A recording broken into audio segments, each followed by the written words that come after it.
पितृपक्ष का अभी समय चल रहा है। लगभग सब वैदिक सनातन धर्मावलंबी वैष्णवों के यहाँ इस समय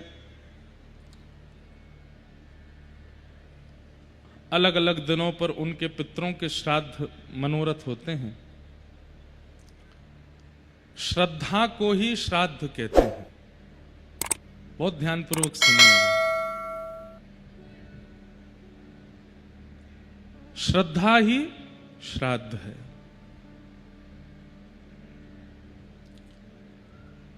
जो हमारे पूर्वाचार्य हैं, जो हमारे पूर्वज हैं, उन सबके निमित्त विशेष तिथि पर उनमें श्रद्धा रखते हुए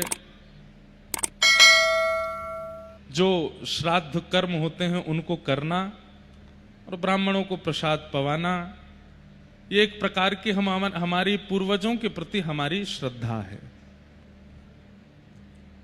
और श्रद्धा का फल रक्षा है। बहुत ध्यान से सुनिएगा।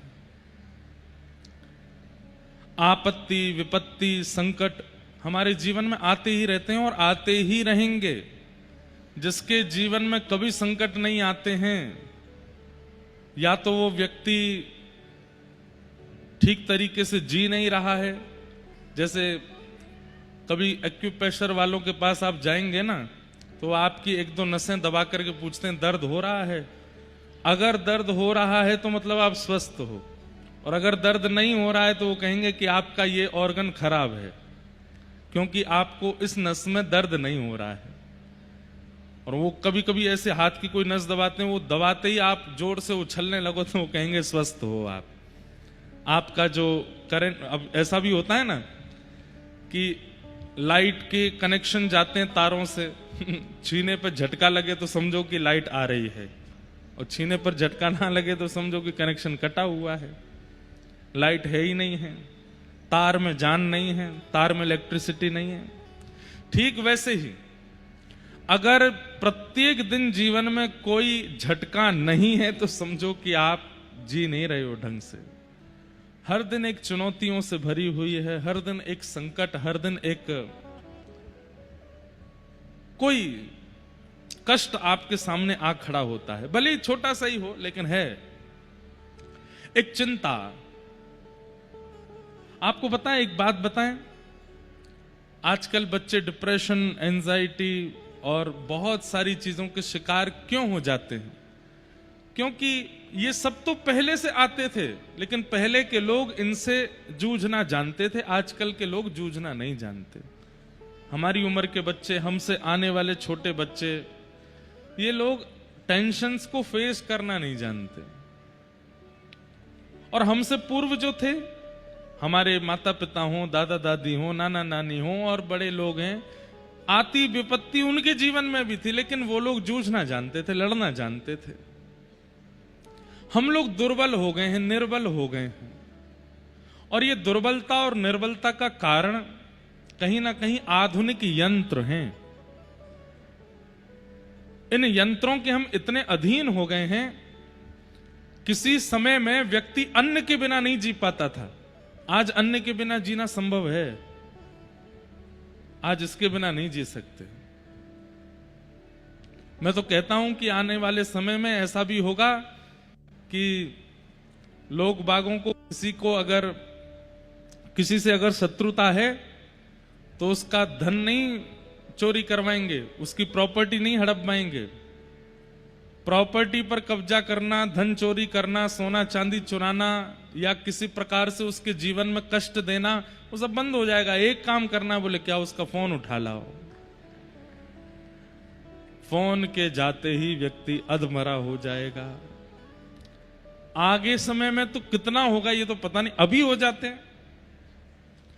चलो आज करके देख लेना आप, अपने अपने घर जाकर के जो व्यक्ति बहुत फोन चलाता उसका फोन गायब कर दो, उसको पता ना चले, चार्जिंग में लगा के जाए, अब उठा लाओ। आधा पागल हो जाएगा वो, पूरे पागल की भी संभावना है। प्रमाण देख लीजिए, हमारे पड़ोसी छोटे से एक देश में, नेपाल में 48 घंटों में क्या हुआ खैर उसके पीछे तो वहां की सरकार जिम्मेवार है, बहुत ज्यादा करप्शन आदि बढ़ गया था, लेकिन उसका एक मूल कारण यह भी था कि युवाओं में इतना आक्रोश क्यों। सोशल मीडिया बंद करवा दिए वहां की सरकार ने, और वो बंद इसलिए करवाए थे कि वहां की सरकार का करप्शन युवा लोग डाल रहे थे सोशल मीडिया पर। लेकिन फिर भी पार्लियामेंट जला दी, वहां के मंत्री, रक्षा मंत्री, पूर्व प्रधानमंत्री की पत्नी को जला दिया, ऐसा भी कुछ खबर सुनने में आई।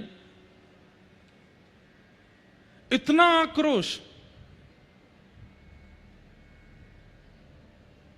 कहीं ना कहीं मैं जो कल बात कह रहा था कथा में, वो सत्य होती सी दिखती है कि किसी समय में, किसी युग में दो ही राक्षस थे, आज हर घर में राक्षस है।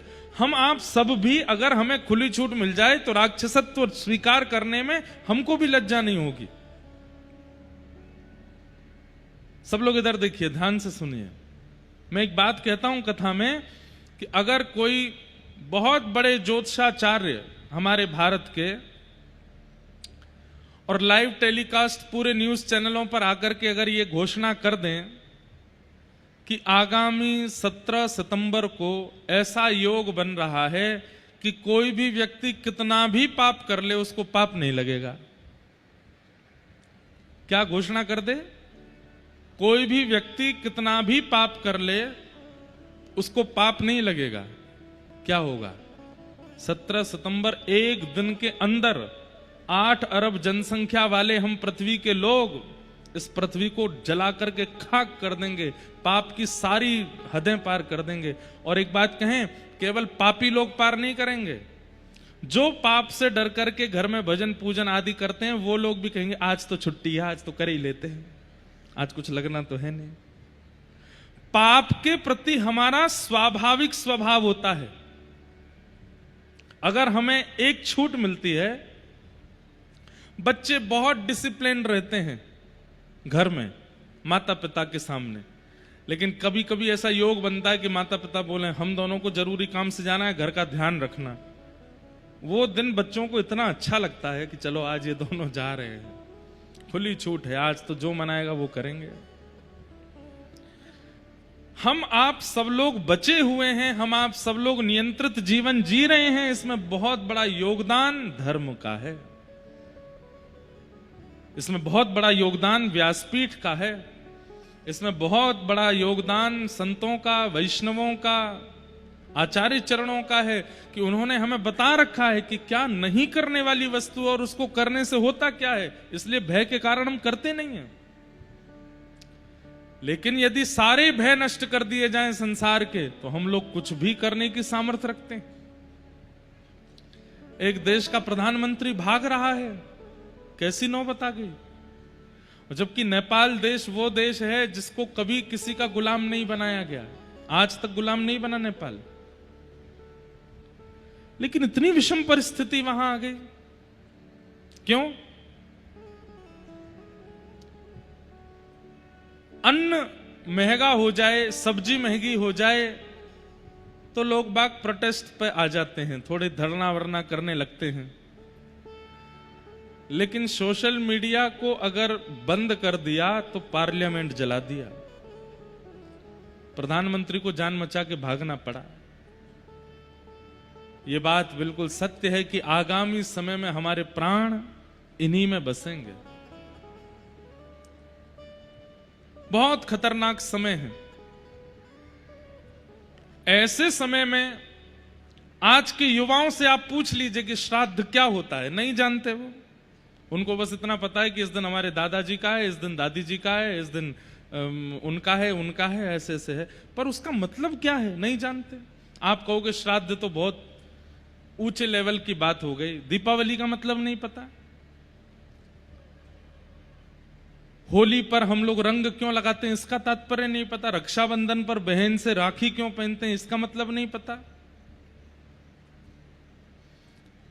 आप कहेंगे महाराज जी दीपावली का हमको पता है, राम जी आए थे इस दिन, तो फिर लक्ष्मी गणेश की पूजा क्यों होती है और लक्ष्मी नारायण की होनी चाहिए, संग में गणेश जी क्या योग बनता है, क्यों होती है पूजा? कुछ भी तो नहीं पता हम लोगों को।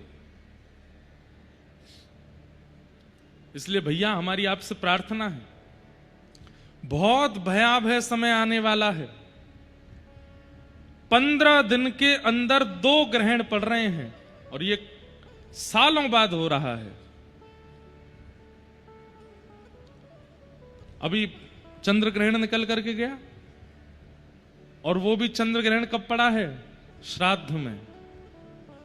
और अभी फिर से सूर्य ग्रहण आने वाला है। ग्रहण काल, उसमें इतना भजन, इतना साधन, इतना नियम करने की आज्ञा क्यों देते हैं? क्योंकि हमारे बने हुए जीवन को भी बिगाड़ने की सामर्थ्य रखता है ग्रहण काल, अगर उसमें हमने अनुचित कृत्य नहीं किया तो।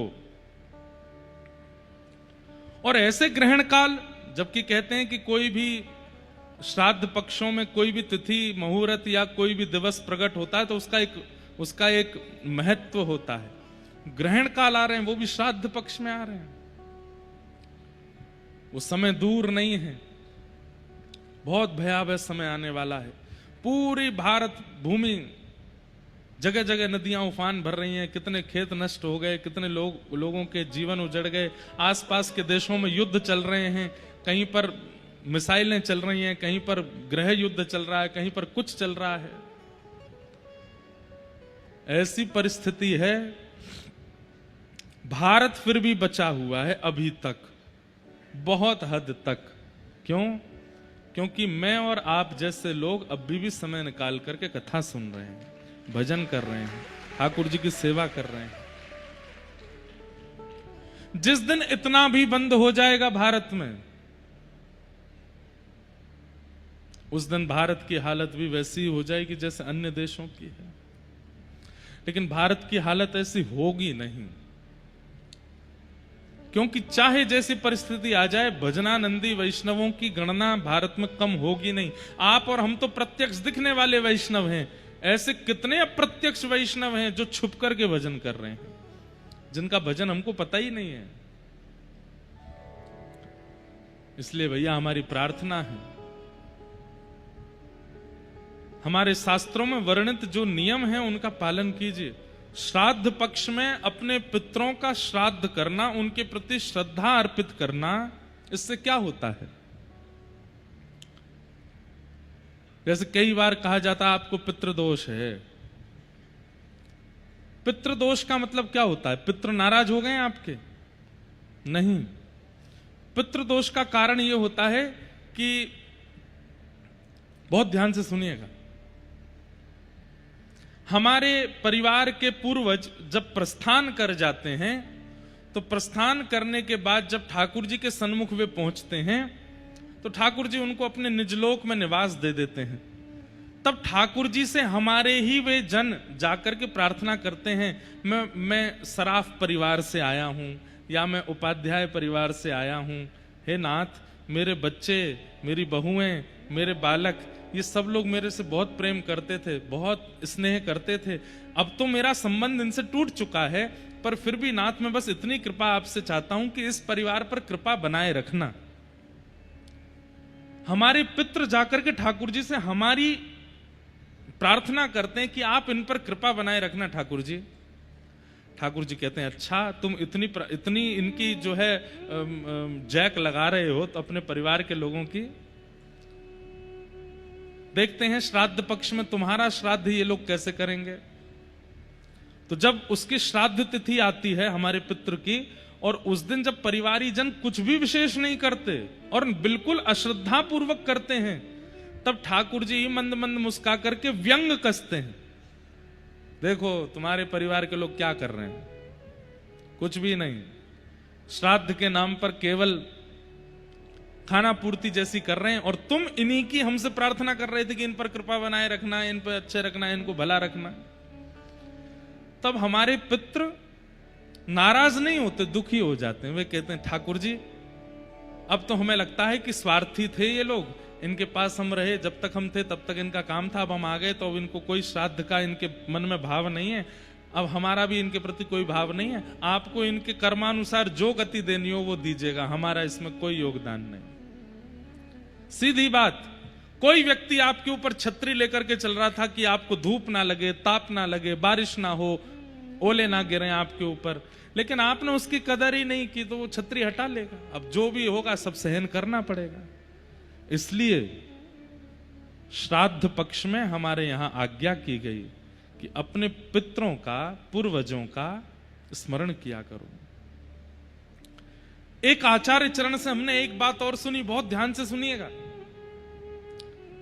आज अगर आप प्रेम से पा रहे हो, आपका परिवार खुशहाल है, आपके पास सब कुछ बहुत व्यवस्थित है, आप हरि भजन भी कर पा रहे हो, हरि स्मरण भी कर पा रहे हो, तो इसका मतलब यह भी है कि आप पूर्व में जिस घर में थे, अपने पूर्व जन्म में जिनके यहां थे, वे लोग आपका नियमित रूप से श्रद्धा कर्म करते हैं, इसलिए इस जन्म में आप खुशहाल हो। और कई बार व्यक्ति अपने जन्म में बड़ा दुखी हो जाता है, पाने को अन्न नहीं मिल रहा, धन रुकता नहीं है, बच्चे बात नहीं सुनते, कभी प्रेत आक्रमण कर देते हैं, कभी घर पर कोई बंधन हो जाता है, कभी कुछ होता है, कभी कुछ। इसका भी कारण ये हो सकता है कि आप पूर्व में जहां थे उस परिवार के लोग आपका कोई स्मरण नहीं करते, किसी भी प्रकार का आपके प्रति कोई श्राद्ध कर्म नहीं करते, उसी का भोग रहे हैं आप। इसलिए ये नवरात्रि के दिन, ये श्राद्ध पक्ष के दिन, ये गणेश चतुर्थी के दिन, राधाष्टमी, जन्माष्टमी के दिन, श्रावण मास के दिन, हम भारतीयों की सुरक्षा के लिए 365 दिन आचार्यों ने एक एक नियम बना दिया। इस दिन ये करना है, इस दिन ऐसा करना है, इस दिन ऐसा करना है। अब आप देखेंगे सबसे ज्यादा नियम शुरू होते हैं श्रावण मास में। जब चतुर्मास प्रारंभ होता है तो संत जन कहीं नहीं जाते, एक जगह बैठ करके चातुर्मास करते हैं। क्यों?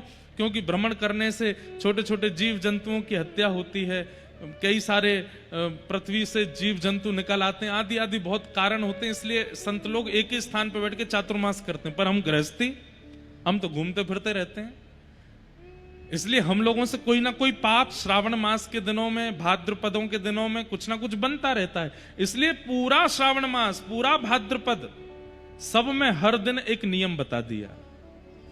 आज ये आराधना करो, आज ये उपासना करो, आज ये वंदना करो, आज ये उत्सव मनाओ, क्योंकि आपसे कोई ना कोई अपराध पूरे दिन में बना है, उसकी निवृत्ति करो।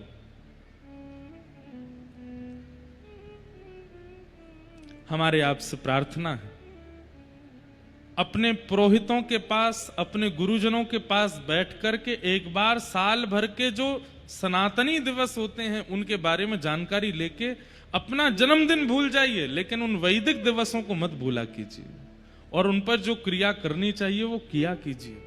उसी से ही हम लोग बचेंगे, नहीं तो बांग्लादेश, नेपाल, पाकिस्तान, यूक्रेन आदि ये बड़े बड़े शहरों में, देशों में जो हो रहा है वो भारत में भी होने लगेगा, हम सब भी उसके शिकार बन जाएंगे।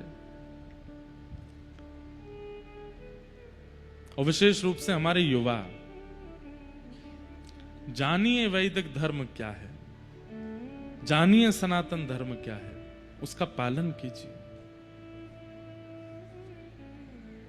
तो श्राद्ध पक्ष के ये दिवस चल रहे हैं, ग्रहण से प्रारंभ हुआ श्राद्ध का, ग्रहण पर ही विश्राम होगा। ये कहीं ना कहीं संकेत है कि संभल जाइए, आगे वाला समय थोड़ा और विचित्र होने वाला है, थोड़ा और व्याकुल और विचलित कर देने वाला हो रहा है। इसलिए आप सब लोगों से हमारी प्रार्थना, हरि स्मरण, भगवत स्मरण और अपने पूर्वजों का स्मरण, आचार्यों का स्मरण, गुरु स्मरण करते करते अपना जीवन यापन कीजिए, ताकि आपकी रक्षा हो सके। नहीं तो समय कुछ भी स्थिति दिखा सकता है। 2025 में हम लोगों ने क्या नहीं देख लिया।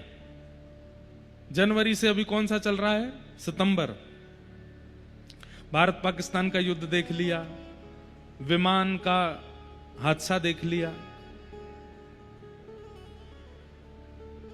समुद्री सुनामी आ गई जापान में, कितने अभी पूरे भारत में एक नदी ऐसी नहीं है, अरे पंजाब की ऐसी ऐसी नदियां जिनों में 30-30 साल से जल नहीं था, उनमें भी पानी आ गया। और पानी नहीं आया, ऐसा पानी आया कि गांव के गांव बह गए। हिमाचल में, उत्तराखंड में कितने, एक शहर का तो नामो निशान खत्म हो गया, कितने लोग मारे गए उसमें। हर दिन कुछ ना कुछ हो रहा है, एक दिन भी बिना किसी विचित्र परिस्थिति के नहीं निकल रहा है।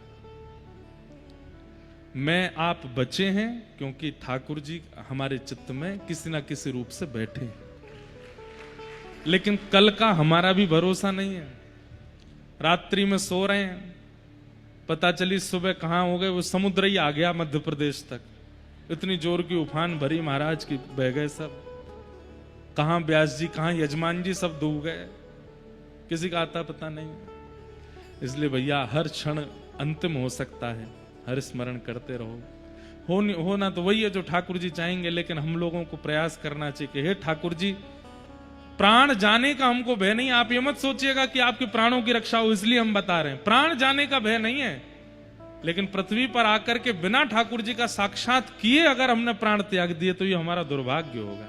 हे नाथ, एक बार आप प्रत्यक्ष दिख जाओ, एक बार आपकी सन्मुख लीला दिख जाए, फिर भले ही प्रलय कालीन समुद्र डुबा दे, फिर भले ही हिमालय की चोटी से फेंक दिए जाएं, फिर भले ही पूरी पृथ्वी पर आग लग जाए, हम जल जाएं, लेकिन एक बार ये तो हो जाएगा कि जन्म सार्थक किया, इन नेत्रों से आपको प्रत्यक्ष देख लिया। इसलिए नाथ कृपा करो।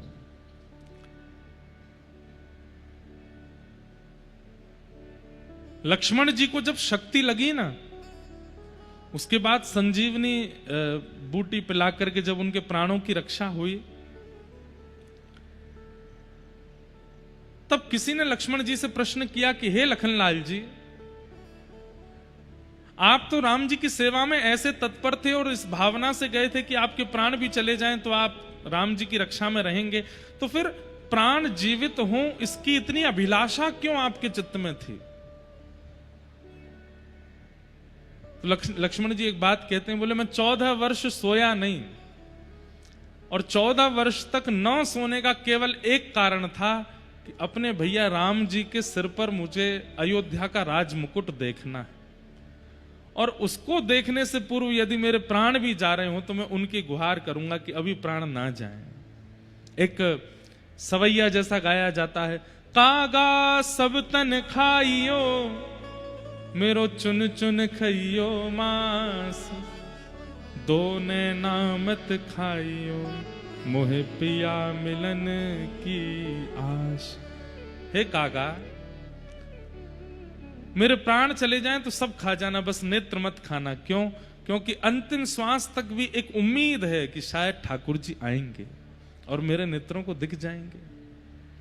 तो ये जो परिस्थिति पूरे विश्व में चल रही है, इससे रक्षा, प्राण बचे हमारे, वो प्राण बचा करके धन कमाना है, ऐश्वर्य कमाना, उसके लिए हम नहीं कह रहे हैं। प्राणों की रक्षा इसलिए हो कि एक बार राधारमण जी को सचल देख तो लें, उसके बाद भले प्रलय आ जाए, जो होना हो जाए, एक बार देख तो लें ठाकुर जी को, जिसके लिए इतनी कथाएं सुन रहे हैं, करा रहे हैं, कर रहे हैं, उन ठाकुर जी को देख तो लें एक बार। ऐसी भावना है। इसलिए भैया ये श्राद्ध पक्ष अभी चल रहे हैं, अपने अपने पितरों का स्मरण करके उचित रूप से, जैसे आपके कुल पुरोहित और प्रांत का नियम हो, मध्य प्रदेश के अलग नियम होते हैं, उत्तर प्रदेश के अलग हैं, दक्षिण के अलग हैं, तो जैसे प्रांतों के नियम हैं वैसे नियम से आप लोगों को अपने श्राद्ध कर्म और आदि आदि कर्मों को करना चाहिए। अभी सूर्य ग्रहण आएगा ना, उसके विषय में हम कल बता देंगे कथा में। आप सब लोग उसका फिर उसी रूप से विधिवत पालन कीजिएगा, क्या करना चाहिए क्या नहीं। चंद्र ग्रहण तो निकल गया, अब सूर्य ग्रहण आने वाले हैं, उसमें क्या क्या भाव करने से लाभ क्या होता है ये हम नहीं बताएंगे, हानि क्या होती है ये जरूर बताएंगे कि हानि क्या क्या होती है अगर नहीं करोगे तो। क्योंकि जैसे लाभ पता चल जाता है तो लोग बाग उसको ज्यादा लेते नहीं है सीरियसली, ठीक है ये तो पुण्य ही पुण्य बताते रहते हैं, जब देखो कथावाचकों पर और कोई काम ही नहीं है, इससे ये पुण्य होता है, इससे पुण्य होता है। तो हमने अपनी भाषा बदल ली है कि हम लाभ नहीं बताएंगे, हम हानि बताएंगे कि अगर ग्रहण काल में कोई व्यक्ति चूक जाता है तो उसकी हानि क्या होती है। अब साइंटिफिक रीजंस देने वाले सोलर एक्लिप्स और लूनर एक्लिप्स को अलग ढंग से देखते हैं, पर आप ये मान लीजिए कि आपका हिंदू वैदिक सनातन धर्म लाखों साल पुराना है और लाखों वर्ष पहले लिख दिया गया है कि सूर्य ग्रहण पर यह होता है, चंद्र ग्रहण पर यह होता है। और आपको एक और बात बताएं, 100 साल के अंदर कब कब ग्रहण पड़ने वाला है, यह पूरे विश्व में केवल सनातन धर्मियों को ही पता होगा। बाकी के लोगों को तो सैटेलाइट के थ्रू देखना पड़ता है कि कब लूनर एक्लिप्स है, कब सोलर एक्लिप्स है। पर हमारे यहां पंचांग का निर्माण होता है तो 100 साल की पंचांग में लिख दिया जाता है कि कौन सी तारीख को कितने बज के कितने मिनट पर ग्रहण होगा। सब पहले ही निर्मित हो जाता है, सब जानते हैं। इसलिए कई साइंटिफिक रीजंस देने वाले वो आपको रोकेंगे टोकेंगे, ऐसा कुछ नहीं है, ये नहीं है, वो नहीं। आप अपनी बात अपने, वो कहना तुम्हारी बात मान ली, लेकिन हम अपने धर्म का पालन करेंगे। जो हमारे यहां नियम है हम उसी से ही उसको करेंगे।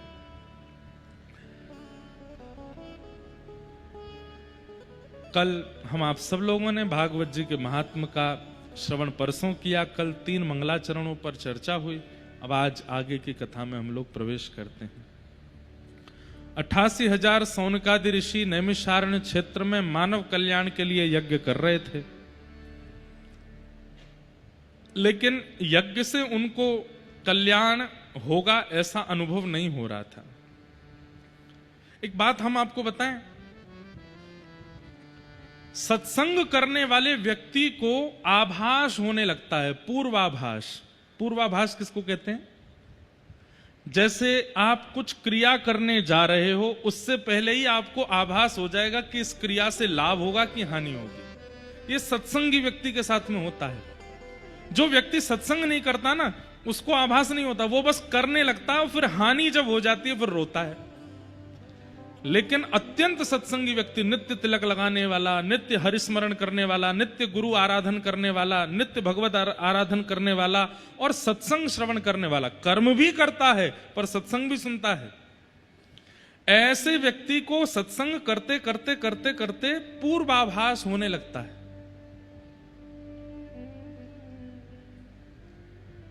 आपने अपनी पुत्री के लिए कोई वर ढूंढा, इसका ब्याह इनसे कराएं, तो वर के सामने आते ही और उसके परिवार के सामने आते ही आपको नेगेटिव वाइब्स आने लग जाएंगे। भले ही वो करोड़पति हो, भले ही वो पढ़ा लिखा डॉक्टर इंजीनियर हो, लेकिन आपका मन नहीं मानेगा कि इससे अपनी पुत्री का ब्याह करूं। ये पूर्वाभास, ये सत्संगी को होता है। कहां जाना चाहिए, कहां नहीं जाना चाहिए, इसका मतलब हम ये नहीं कह रहे कि आप कोई त्रिकालदर्शी हो जाते हो और कहीं अभिमानी मत बन जाना भैया, कहीं त्रिकालदर्शी हो जाओ और हमको तो सब पता चल जाता है। नहीं, ये हम आपको अपना अनुभव बता रहे हैं। कथा करते करते अभी हमको 10 वर्ष ही हुए हैं, ज्यादा समय नहीं हुआ।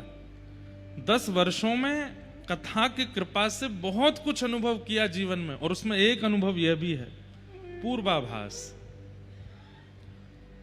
हमें खरगोन में घटने वाली कई घटनाओं का पूर्वाभास हो जाता है। जगन्नाथपुरी में कथा होगी, वहां क्या क्या होने वाला होगा, उस ऐसा नहीं, सब कुछ बहुत छोटा छोटा। जैसे ऐसा अनुभव हो जाएगा कि कोई ऐसा व्यक्ति आएगा, वो ऐसी प्रकार की बात करेगा, या कोई ऐसा कुछ होगा, या एक दिन मंदिर के दर्शन में भागूंगा लेकिन दर्शन नहीं होंगे, मंदिर बंद हो जाएगा, मैं लेट हो जाऊंगा। ऐसे कुछ ना कुछ पूर्वाभास होते हैं, और ये केवल मुझे नहीं हो रहे हैं, हर सत्संगी व्यक्ति को होने लगता है। पूर्व आभास और दूसरा पूर्व के किए हुए कृत्यों का प्रायश्चित बोध। मैंने कल क्या किया, परसों क्या किया, तरसों क्या किया, अब वो उसमें से क्या गलत था जो मुझे आगे नहीं करना, उसका बोध, ये भी सत्संग कराता है। गैर सत्संगी व्यक्ति परसों क्या किया भूल और जाता उसको, अच्छा तुमको बुरा लग गया था मेरी बात का, उसको पता ही नहीं रहता। लेकिन सत्संगी व्यक्ति को पता होता है कि मेरी किसी बात से किसी को पीड़ा हुई थी, आगे से मुझे ऐसा नहीं बोलना। सत्संग केवल भगवत प्राप्ति नहीं कराता है, आपका श्रृंगार करता है। वास्तव में मानव जैसा होना चाहिए उसको मानव बनाता है सत्संग। हमारे शास्त्र आज्ञा करते हैं कि जाढ्यम धियो हरति सिंचति वाचि सत्यम, मानोन्नति दिशतु पापम पाकरोति, लक्ष्मी तनोति वितनोति च दिक्षु कीर्ति, सत्संगति कथय किम न करोति पुंसा। सत्संग सब कुछ देता है और उसमें सबसे पहला पूर्वाभास। व्यक्ति की शब्दावलियों से, व्यक्ति के नैनों के मटकाहट से, व्यक्ति के उठने बैठने के ढंग से आपको पता चल जाएगा कि यह व्यक्ति संबंध बनाने योग्य है कि नहीं। तीन चीजें होती हैं किसी भी व्यक्ति को। अब एक तो हम अभी बता देते हैं तीनों चीजें, बाकी ये तीनों बतानी नहीं पड़ेंगी। सत्संग करने वाले व्यक्ति को अपने आप आभास होगा। नेत्रम वक्त्रम विकारेण। सबसे पहले किसी भी व्यक्ति से मिलिए, उसके नेत्रों में देखिए। अगर उसके नेत्रों में बहुत चपलता हो, चंचलता हो, 2 मिनट में इधर घूम जाते हैं, फिर इधर घूम जाते हैं और ऐसे टेढ़ी टेढ़ी नजर करके देखते हैं। सीधे देख सकते हैं लेकिन ऐसे ही देखते हैं। कथा जब होती है तब सोए सोए से हो जाते हैं, और जब पिक्चर चलती है तब आंखें जो हैं वो ऐसे खुल जाती हैं 440 वोल्टेज हो गया हो। सबसे पहली पहचान व्यक्ति के हृदय की उसके नेत्रों से होती है। वो परिस्थिति में कैसे नेत्र रखता है, बहुत बड़ी पहचान है। कई लोगों को आप शादियों में देखेंगे, शादी ब्याहों में उनके नेत्र वो यही देख रहे होते हैं, कितना लेन देन हो रहा है, कितना दिया जा रहा है, कितना लिया जा रहा है, कितना दिया, कितना किया, क्या हुआ, कौन क्या पहन के आया, क्या नहीं पहन के आया, वो इसी में ही है। और ऐसे लोग कथा में भी यही देखते रहते हैं। कथा सामने चल रही पर वो पीछे देख रहे हैं, वो क्या पहन के आया, वो क्या लेके आया, वो क्या करे। नेत्रों की स्थिति आपके हृदय का परिचय कराती है। कई लोग ऐसे बैठे होते हैं कथा में, हमको तो सब दिखते हैं, 3 घंटे वो पलक भी नहीं झपकते, वो ऐसे ही देखते रहते हैं और सुनते रहते हैं। और सबसे बड़ी बात बताएं, जिसका पूरा स्ट्रक्चर सीधा, सिर भी सीधा, गर्दन भी सीधी, अंग भी सीधे, एक आसन में, और जो ऐसे बैठकर पूरी कथा सुन रहा होता है, समझो एक एक शब्द भीतर प्रविष्ट हो रहा है। तो सबसे पहला व्यक्ति का परिचय कराता है उसके नेत्र। नेत्रों में यदि बहुत चपलता है तो इसका मतलब मन एकाग्र नहीं है व्यक्ति का। लेकिन नेत्र धीर हैं, गंभीर हैं, एकाग्र हैं, समझो हृदय विचलित नहीं है, इसका वशीकृत है। तो पहली पहचान, कभी भी किसी से भी मिलो, अब विवाहित जितने भी छोरा बैठे हैं यहां पे, जा छोरी ते ब्याह होने वारो हो, वाके पहले नेत्र नहीं देख लियो, पतो चली महाराज नेत्रन में डूब गए। थोड़ा ध्यान पूर्वक जाना, गुरु जी की बात मान के जाना, नेत्रों में देखना। इसीलिए पता है, जब पुराने समय में ब्याह होते थे ना, तो लड़का लड़की जब उनका पहला मिलन घर वाले कराते, तो उसमें कन्या जो होती है वो आंख खोलती नहीं है, यूं ही बैठी रहती है, कहीं देख नहीं ले आंखों में, इसको आंखों से पता ना चल जाए। और केवल पुरुष ही क्यों, कन्याएं भी उसके नेत्रों में देख लो। सबसे बड़ी पहचान व्यक्ति के उसके नेत्र होते हैं, उसके नेत्रों की स्थिति क्या है। दूसरा, वक्त्रम, शब्द। आपने कोई बात की और उस बात को कहने में सामने वाले ने प्रत्युत्तर में किन किन शब्दों का प्रयोग किया, उन शब्दों से व्यक्ति की स्थिति पता चलती है। शब्द बहुत डिक्शनरी वाले हों ये आवश्यक नहीं है, बहुत गंभीर शब्दों का प्रयोग आवश्यक नहीं होता है, पर शब्दों की नरमता और शब्दों की सुगमता और शब्दों की प्रवाहता, उससे पता चल जाता है कि व्यक्ति कैसा है। ये हम अपनी टेक्निक बता रहे हैं लोगों को पहचाने, हम तो हजारों लोगों से मिलते हैं रोज। नेत्रम, वक्त्रम। कई बार ऐसा होता है कि लोग मिलने आते हैं ना, तो लोगों को कई बार ऐसा लगता है कि हम महाराज जी के आगे मोटा लिफाफा चढ़ाएंगे तो ये हम पे कृपा करेंगे। हम पहले ही समझ जाते हैं, सामने वाला व्यक्ति आया, प्रणाम किया, लिफाफा ऐसे आगे खिसकाएगा पैर की तरफ, हम कहते हैं जय श्री कृष्ण, चलो आलिंदो। और पीछे वाला व्यक्ति बेचारा वो ना तो उसके कपड़े इतने बढ़िया थे, ना उसके बाल इतने बढ़िया थे, ना माला अच्छी वाली लेके आया था, लेकिन नेत्रों में प्रेम था। और उसको देख के फिर मन होता है कि इसको थोड़ा पुचकार ले, इसको थोड़ा माला वाला पहना दें, इसको थोड़ा हृदय से लगा ले। तो कई लोग चिढ़ जाते हैं इस बात से, बोले वो व्यक्ति हमने बुलाया महाराज जी को, ये उस व्यक्ति से इतना प्रेम क्यों कर रहे हैं? और ये स्थिति पता चल जाती है। और ये मेरे साथ ही नहीं, आपको भी होगा। जब आप सत्संगी बनने लग जाएंगे, आपको भी अनुभव होने लग जाएगा कि कौन उचित कौन अनुचित है। नेत्रम वक्त्रम वाणी, शब्द बताते हैं कि व्यक्ति कैसा है। और तीसरा, विकारेण, सिर से लेके पैरों के खड़े होने की अवस्था, बैठने की अवस्था, लेटने की अवस्था, खाने की अवस्था, एक एक अवस्था से पता चलता है कि व्यक्ति कैसा है। जैसे कोई व्यक्ति रिलैक्स मोड में जाता है तो कमरे में जाते वो रिलैक्स कैसे करता है? एक पांव तकिया पे धर दिया, एक पांव नीचे लटका है, यूं लेट गए, समझो कि ये महाविकारी व्यक्ति है। भाई रिलैक्स भी करता है तो सीधा सीधा ये आराम से, तो समझो कि इसका चित्त एकाग्र है।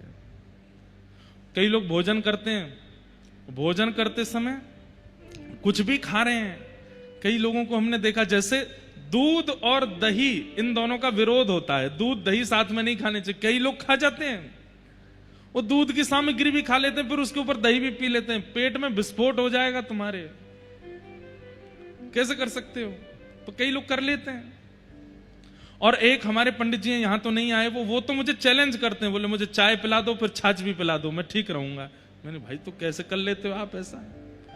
पर ये भोजन में जो ये विकार है, ये कहीं ना कहीं हृदय की स्थिति बताता है। बहुत तीखा खाने वाला व्यक्ति, बहुत ज्यादा गरम गरम प्रसाद पा लेने वाला व्यक्ति, जैसे मंदिरों में प्रसाद जब पाते हैं ना, तो वो अमूमन ठंडा ही हो जाता है, क्योंकि ठाकुर जी को भोग लगा, उसके बाद रोटी भी ठंडी, दाल चावल सब ठंडे ही हो जाते हैं। उसके बाद कई लोगों को भाता नहीं, वो उसको फिर ओवन में गर्म करते हैं, फिर पाते हैं। विकार युक्त प्रसाद पाने वाला व्यक्ति, उसका भी हृदय बता देता है कि ये उचित नहीं है। बहुत तीखा खाना, बहुत ऐसा रहना, ये भी उचित नहीं है। और खाते समय बहुत गिरना, यहां भी गिर रहा है, वहां भी गिर रहा है, कपड़े पे भी गिर रहे हैं, मुंह पूरा सन गया है, दोनों हाथों से खा रहे हैं, इससे भी खा रहे हैं। इससे तो खाना ही नहीं चाहिए। अपने उल्टे हाथ से तो थाली भी स्पर्श नहीं करनी चाहिए सन्मुख रखने के बाद।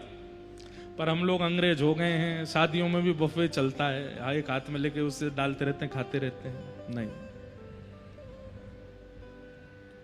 विकारेण। आप आराम कैसे करते हो, आप भोजन कैसे करते हो, आप एकांत में बैठते कैसे हो, आप लेटते कैसे हो, सोते कैसे हो, स्नान कैसे करते हो, एक एक प्रक्रिया आपके हृदय की गति बताती है। और जो व्यक्ति इन तीनों में निपुण होगा, नेत्र गंभीर हैं, वाणी भी सधी हुई है और विकार आकार भी शुद्ध है, उस व्यक्ति का हृदय निश्चित एकाग्र होगा, विचलित नहीं होगा। और यह पता चल जाता है एक वैष्णव व्यक्ति को, एक सत्संगी व्यक्ति को, इन तीनों से पता चल जाता है कि व्यक्ति कितना संबंध बनाने योग्य है, कितना समीप बुलाने योग्य है।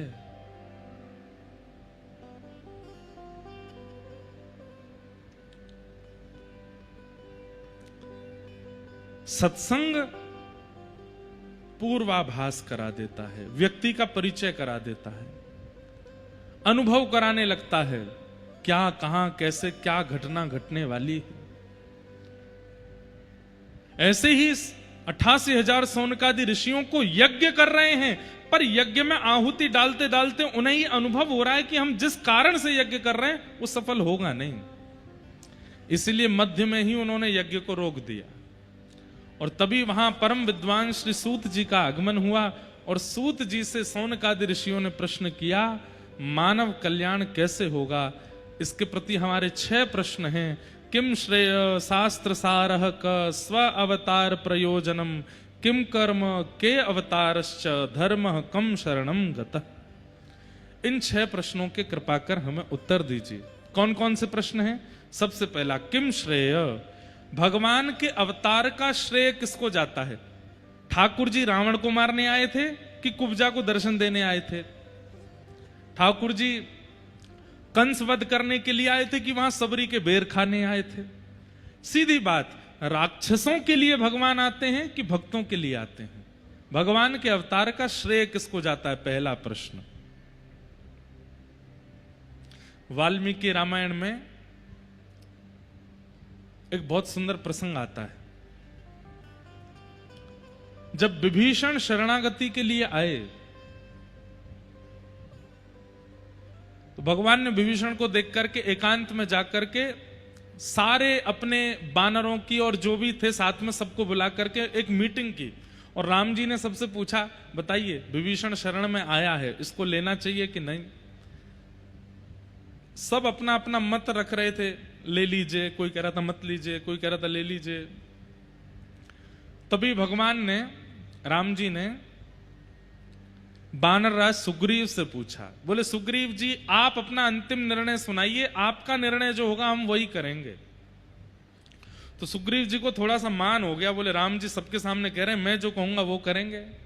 तो सुग्रीव जी बड़ी विद्वत्ता से बोलने लगे, बोले देखिए भगवान है तो रावण का भाई, एक ही नगर में रहे हैं, एक ही सन्निधि में रहे हैं, संग दोष विभीषण के अंदर भी आया तो होगा। भले ही ये महात्मा बंदा घूम रहा है, लेकिन रावण की संगति का असर इस पर हुआ तो होगा। इसलिए मेरी ऐसी इच्छा है कि आप इसको स्वीकार मत कीजिए। लेकिन राम जी तो बड़े कौतुकी हैं, ठाकुर जी कब क्या कर दें कोई पता थोड़ी है। सबके सामने सुग्रीव जी से अंतिम निर्णय बुलवा दिया और बाहर जाकर के विभीषण को स्वीकार कर लिया। ये बात देख करके सुग्रीव को बहुत बुरा लगा, बोले कि मुझसे भीतर क्यों बुलवा दिया, फिर मेरा निर्णय सुना ही क्यों इन्होंने, और मुझे सबके सामने बोलने पर मजबूर क्यों किया जब इनको अपने मन की करनी थी तो। और उस समय सुग्रीव ने मन में विचार किया, ये अकेले ही सीता जी की खोज कर लें, मैं तो सारे वानरों को लेकर के वापस चला जाऊंगा। तब वहां वाल्मीकि रामायण में राम जी थोड़े गुस्सा हो गए और सुग्रीव से कहते हैं, इधर आओ, क्या सोच रहे हो आप अपने मन में? सुग्रीव बोले, नहीं कुछ भी तो नहीं। बोले, नहीं, तुमने मन में यह सोचा कि हम अकेले सीता जी की खोज कर लें? देखिए सुग्रीव जी, अगर आप ये विचार कर रहे हैं कि आपके बिना यह संभव नहीं है तो भूल जाइएगा। रावण को मारने के लिए लंका जाना हमारा अनिवार्य नहीं है। यहीं बैठे बैठे एक तिनका उठा करके अगर बीच से उसको विदीर्ण कर देंगे तो वहां बैठा बैठा रावण मर जाएगा। जितनी देर में लक्ष्मण अपने पलक झपकते हैं, इतनी देर भी नहीं लगेगी हमको रावण को मारने में। ये सारी लीला तो केवल अपने भक्तों को सुख देने के लिए हम कर रहे हैं। अरे एक कथा सुनाते हैं आपको। रावण की भगवान श्री राम से शत्रुता एक जन्म की नहीं है, एक पीढ़ी की नहीं, अनेक पीढ़ियों की है। प्रभु श्री राम किस वंश में प्रकट हुए? जोर से बोलो, कौन सा वंश? रघुवंश। वैसे देखा जाए तो सूर्यवंश। सूर्यवंश में एक राजा हुए जिनका नाम था रघु, और उन रघु राजा के प्रताप से ठाकुर जी इतने प्रसन्न हो गए कि ठाकुर जी ने उस पूरे वंश का नाम ही रघुवंश कर दिया। और ठाकुर जी ने दूसरा वचन यह दिया कि इस वंश में मैं भी अवतार लूंगा, क्योंकि रघु महाराज इतने प्रतापी हुए। कैसा प्रताप था रघु जी का? तो कथा आती है कि रावण ने पूरे विश्व पर दिग्विजय कर ली। सब लोग इधर देखिए, ध्यान से सुनिए। रावण ने पूरे विश्व पर दिग्विजय कर ली, सारे बड़े बड़े पराक्रमियों को हरा दिया। अरे विश्व की बात तो छोड़िए, स्वर्ग लोक पर भी दिग्विजय कर ली थी। कुबेर आदि सब रावण के यहां हाथ जोड़ करके खड़े रहते थे। तब रावण अपने मंत्रियों से कहता है, पूरे विश्व में, तीनों लोकों में अब मुझसे ज्यादा प्रतापी कोई बचा नहीं है। तभी एक मंत्री बोलते हैं, बोले महाराज एक व्यक्ति है। बोले कौन? उत्तरीय क्षेत्र में, भारत के उत्तरी क्षेत्र में विराजमान रघु महाराज। रावण इतना पुराना है, रघु महाराज के समय पे भी रावण था, तब युवा था रावण। भगवान राम के समय पे भी वृद्ध नहीं हुआ था। हमारे नाना जी कभी कभी राम कथा सुनाते हमको तो बताते थे, रावण कोई वयोवृद्ध नहीं था, राम जी से आयु में बड़ा दिखता था ऐसा नहीं, उसको देख करके ऐसा लगता था कि उसके पुत्र उसके पुत्र अक्षय कुमार आदि भी उसके सामने बड़े लगते थे। रावण इतना युवा लगता था, कोई आलस्य नहीं, कोई झुर्रियां नहीं, कोई बाल सफेद नहीं उसके, वैसा ही पराक्रमी था। लेकिन रघु महाराज के समय उसका पराक्रम और भी ज्यादा तीव्र था, क्योंकि वो उसका प्रारंभिक समय था। तो किसी मंत्री ने कहा कि महाराज अभी उत्तर भारत में रघु महाराज हैं, सरजू जी के तट पर विराजमान हैं, अगर उनको आपने हरा दिया तो आपकी जय जय हो जाएगी सब जगह। तो रावण का एक काम था, वो किसी भी पराक्रमी व्यक्ति के पराक्रम के सोर्स को देखता था कि कोई भी व्यक्ति बलवान किस कारण से है। तो रघु महाराज के पराक्रम का कारण था उनकी पतिव्रता पत्नी। रघु महाराज की पत्नी ऐसी पतिव्रता नारी थी कि रघु महाराज के अलावा किसी भी पुरुष को उन्होंने दर्शन किया, या तो भाई रूप में देखा, या पुत्र रूप में देखा, या पति रूप या पिता रूप में देखा। पति रूप में तो केवल वो रघु का ही दर्शन करते थे। और भी कई जो पातिव्रता नारी के नियम होते हैं सबका पालन वो करती थी। तो रावण ने मन में विचार किया कि अब मुझे उत्तर भारत जाना चाहिए और रघु महाराज को हराने का प्रयास करना चाहिए। तो रावण उत्तर भारत गया और सरजू जी के तट पर बैठे हुए रघु महाराज के चरणों में जाकर के रावण ने पहले प्रणाम किया और प्रणाम करके कहा, महाराज मैं आपका शिष्य बनना चाहता हूं, आप कृपा करके मुझे पराक्रम बल का अनुभव कराइए। तो रघु महाराज बोले, पहले संध्या वंदन करो, हमारे साथ बैठ जाओ। संध्या करने लगे, गायत्री संध्या सरजू जी के तट पर। रावण भी ब्राह्मण तो था ही, संध्या वंदन जानता ही था, बैठ करके संध्या कर रहे थे।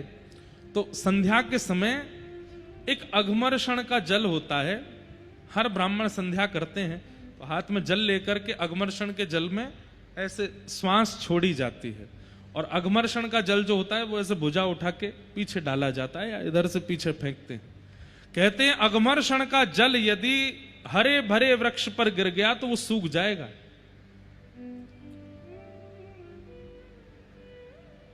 रघु महाराज जब अघमर्षण का जल हाथ में लेकर के बैठे थे तभी उनके चिंतन में आया कि दक्षिण भारत में कोई एक गरीब ब्राह्मण है, उसके पास एक गैया है और उसके गाय के ऊपर एक शेर ने आक्रमण कर दिया है, और वो ब्राह्मण विचलित होकर के गुहार कर रहा है, प्रार्थना कर रहा है, मेरी गैया को बचा लो, मेरी गैया को बचा लो, मेरे भोजन का कारण केवल ये गाय है, इसकी रक्षा कर लो। लेकिन कोई भी रक्षा नहीं कर पा रहा था। तब उस ब्राह्मण ने दक्षिण भारत में बैठे बैठे मन में विचार किया कि अगर रघु महाराज यहां होते तो मेरी गाय की रक्षा करते। उसके विचार करते ही यहां पर संध्या काल के समय रघु महाराज के मन में वो दृश्य दिखने लगा, और जैसे ही दृश्य दिखा तो रघु महाराज बोले, अब दक्षिण कैसे जाऊं मैं उसकी गाय बचाने।